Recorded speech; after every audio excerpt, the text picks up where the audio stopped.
Sebenarnya lele menggantung itu disebabkan hanya oleh 3 hal penyebab lele menggantung.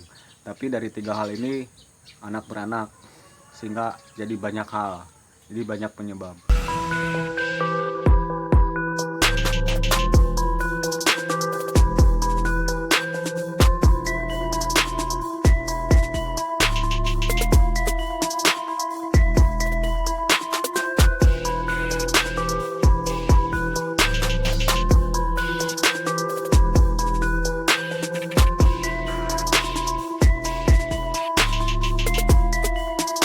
Jumpa lagi teman-teman.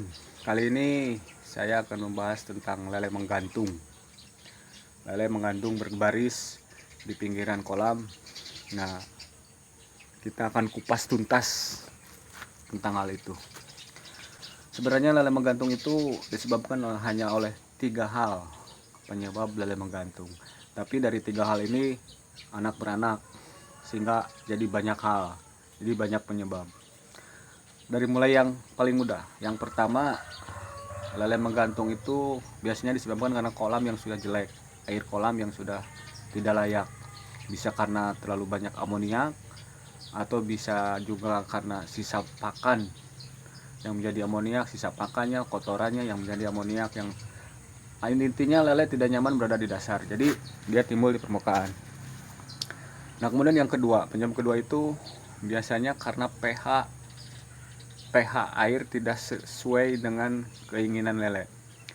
Ini sering terjadi bila setelah hujan, air kolam terkena air hujan yang banyak, hingga konsentrasi air hujan berpengaruh pada air yang udah ada di kolam. Jadi si kolam otomatis pH-nya berubah. Lele biasanya bertahan nyaman di pH basah, sedangkan air hujan pH-nya cenderung asam. Jadi ketidaksesuaian pH ini biasanya membuat lele tidak nyaman hingga dia timbul di permukaan. Nah, itu yang penyebab kedua. Penyebab ketiga biasanya dikarenakan lele sakit. Ini dia yang paling rumit. Karena lele sakit itu bisa disebabkan dari banyak hal, dan penyakit banyak macam penyakit. Nah, di sini perlu kejelian penyakit lele itu apakah karena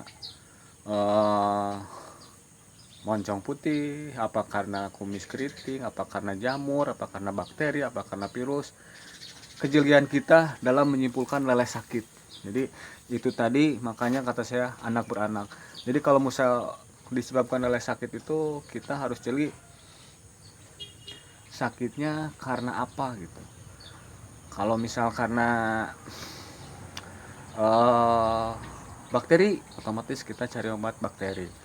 Tapi penyebab penyakit ini juga balik lagi ke tadi, biasanya karena airnya tidak bagus, karena perubahan suhu, karena perubahan pH yang menyebabkan lele sakit.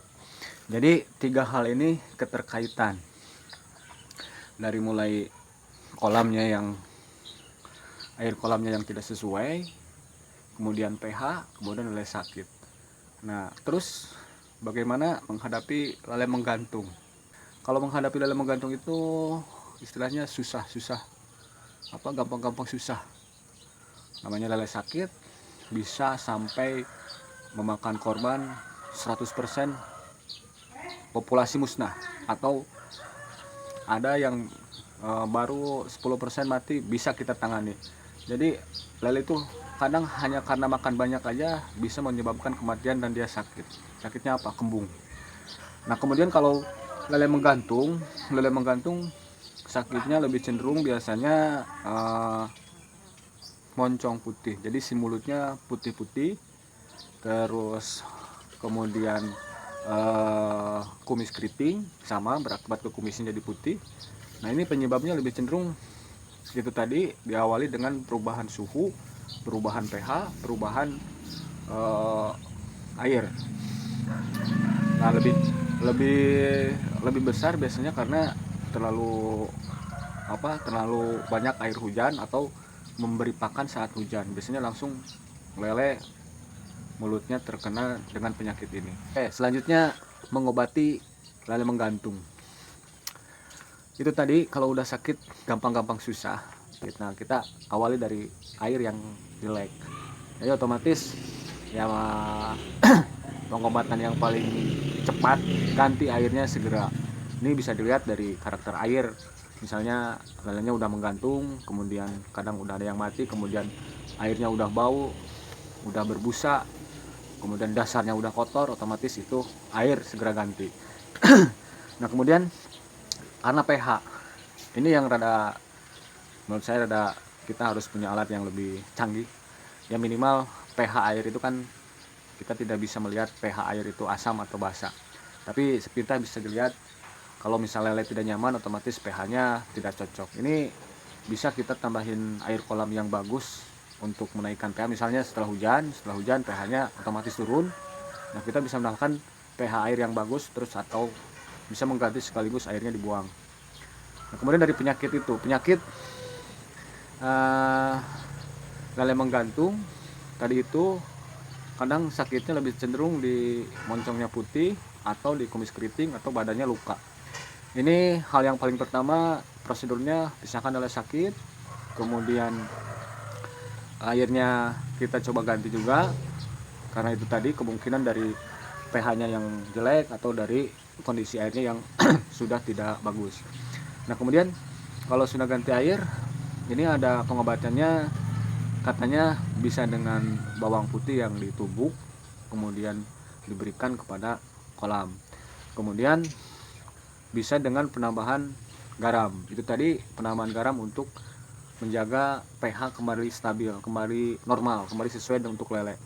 Nah, itu tadi dengan bawang putih, dengan garam, atau dengan perasan daun pepaya, dengan blender daun pepaya. Tapi setelah itu biasanya yang paling penting, porsi makan kita harus disiplin. Jangan sampai terlalu banyak memberi pakan, karena sisa pakan itu tadi pasti otomatis berubah menjadi amoniak dan membuat kolam jelek.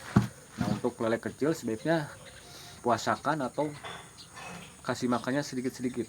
Nah, itu mungkin solusi yang untuk menjaga lele menggantung kembali normal. Kalau misal untuk pencegahan, nah ini dia yang paling penting menurut saya, pencegahan. Sebab kalau misal udah terkena lele itu sangat susah, sangat, ya namanya mengobati.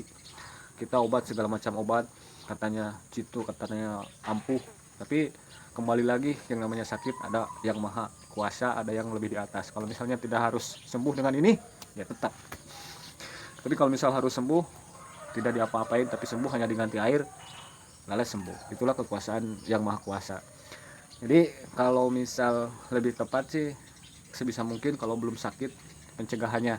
Nah, pencegahannya itu ya kembali lagi, kita harus menjaga. Kalau misal airnya udah jelek, langsung buang. Kalau misal ada hujan, sebisa mungkin kalau lele kecil pakai peneduh, pakai penutup, agar air hujan tidak langsung masuk. Kemudian untuk suhu harus kita jaga, jangan terlalu dingin, jangan terlalu panas. Kemudian yang paling penting lagi, pemberian pakan jangan berlebihan. Untuk lele kecil di bawah 57 itu tadi kita harus disiplin porsinya. Kalau porsinya 1 gelas, 1 kolam, kita jangan sampai lebih dari 1 gelas.